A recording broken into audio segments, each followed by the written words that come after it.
Mauryan dynasty అంతా ఉండడానికి అశోకుడే కారణమా? అశోకుడు చేసిన కొన్ని పొరపాట్లు మౌర్యన్ డైనాసిటీ చివరంకంలో శాపనార్థాలుగా మారాయి. తెలుసుకుందాం ఈరోజు వీడియోలో. Hi friends, welcome back to నివేదిక. మౌర్యన్ డైనాసిటీ పార్ట్ 5కి మీ అందరికీ తిరిగి స్వాగతం. అశోకుడు కళింగ యుద్ధం చేశాడు. అశోకుడు అంతా బాగుంది. కళింగ యుద్ధంలో జరిగిన రక్తపాతం అంతా ఇంత కాదు. అది ఏ లెవెల్లో జరిగిందో ఈ రోజుకి మనకి హిస్టరీ బుక్స్లో చాలామంది చెప్తూనే ఉన్నారు. సరే, దీని తర్వాత అశోకుడు బుద్ధిజం ఫాలో అయ్యాడు.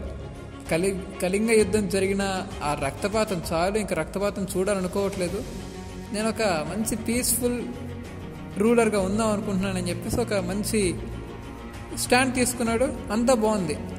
ఆఖరికి ఎంత పెద్ద స్టాండ్ అంటే అది తను రెగ్యులర్గా చేసే అడ్మినిస్ట్రేషన్ కూడా ఒక మాంగ్ డ్రెస్లోనే చేశాడు. అంటే అర్థం చేసుకుని ఎంతలా ఒక మనిషి ఒకప్పుడు అంత పెద్ద యుద్ధం చేసిన పెద్ద మనిషి ఇప్పుడు ఎలా మారిపోయాడు. సో ఈ మారిన ప్రాసెస్లో వాళ్ళ కొడుకుల్ని కూతుర్లని అందరినీ తీసుకెళ్ళి మొత్తం అన్ని దేశాలకు పంపించాడు. బుద్ధిజం స్ప్రెడ్ చేయండి, బుద్ధిజంలో ఉన్న టీచింగ్స్ని స్ప్రెడ్ చేయండి అని. తప్పలేదు. సరే, అయితే అశోకుడు ఇంకోటి కూడా ప్రిన్సిపల్స్ కొన్ని రిలీజ్ చేశాడు. అంటే బుద్ధిస్టులని అశోకుడు బాగా ఫాలో అవుతున్నాడని చెప్పి కొంతమంది బ్రాహ్మణ్ స్కాలర్స్ తన పైన క్రిటిసైజ్ చేయడం మొదలుపెట్టాడు. ఈ టైంలో రిలీజియన్స్కి అతీతంగా ఒక అశోక ధర్మ అని చెప్పి ఒకటి ప్రిపేర్ చేశాడు. దీంట్లో అంటే నాన్ వైలెన్స్, అదేవిధంగా దొంగతనం చేయకపోవటం, అబద్ధాలు ఆడకపోవటం, ఇట్లాంటి కొన్ని ప్రిన్సిపల్స్ ఉన్నాయి. ఇందులో బాగా హైలైట్ అయింది నాన్ వైలెన్స్.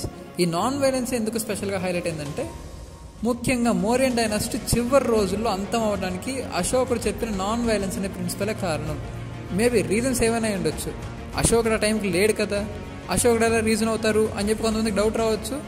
కానీ ఎందుకు అని అంటే, వీక్ సక్సెసెస్ ఉండొచ్చు, ఫైనాన్షియల్గా కంట్రీ ప్రాబ్లంలో ఉండొచ్చు, కానీ మిలిటరీ పరంగా అప్పటికీ ఆర్మీ చాలా బాగుంది. మిలిటరీ యాక్షన్స్ చాలా బాగా చేయగలరు మౌర్యన్ డైనాసిటీ వాళ్ళు. కానీ ఎక్కడికక్కడ వీళ్ళు ఎప్పుడైతే నాన్ వైలెన్స్ అని చెప్పి కొట్టకుండా ఆగిపోయారో, వాళ్ళ పైకి వచ్చిన వాళ్ళని, కనీసం కొట్టిన వాళ్ళు కూడా సెల్ఫ్ డిఫెన్స్ కోసం కొట్టలేకపోతున్నారు. సో దానివల్ల ఏమైంది, చిన్న చిన్న ఎవరైతే ఫెడరేటరీస్ ఉంటారో, సామంతులు ఉంటారో, వాళ్ళు కూడా ఇండిపెండెంట్ కింగ్డమ్స్గా అనౌన్స్ చేసుకున్నారు. మొత్తానికి అలా మౌర్యన్ డైనాసిటీ పతనం అయిపోయింది అనమాట, అశోకుడు తీసుకున్న ఒక్క నాన్ వైలెన్స్ అనే ప్రిన్సిపల్ వల్ల.